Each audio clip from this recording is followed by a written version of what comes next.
Need some extra storage under your workbench? Stick around and I'll show you how I did mine.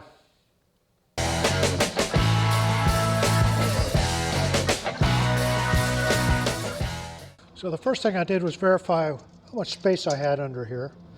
And I had to take into account the caster wheels. So I knew I could get away with 7-inch sides.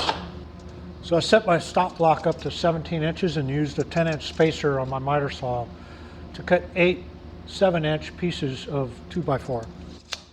Those are my legs, so to speak.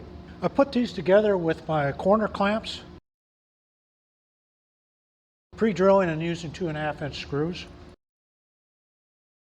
Once the corners were done, I could work on the sides.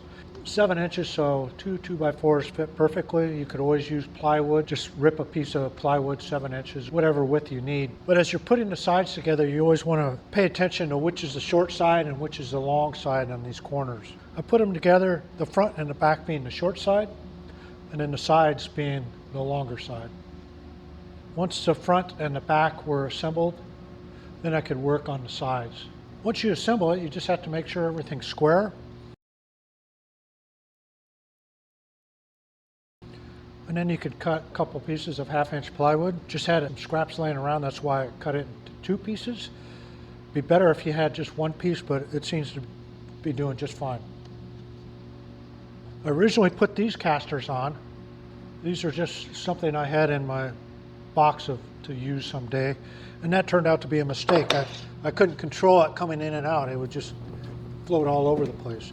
What I really needed is some low profile wheels, and I found those on Amazon. So I had to wait 10 days for them to come in before I could finish this thing up. But those turned out to be really nice, and they pull in and out very straight. Might want to consider getting those. That also gave me a little bit extra room so I can stack wood up higher in here. I took a piece of scrap MDF and had fun with my CNC carving into it, my scrap wood storage. Thanks for sticking around. If this has helped you in any way, please consider liking and subscribing.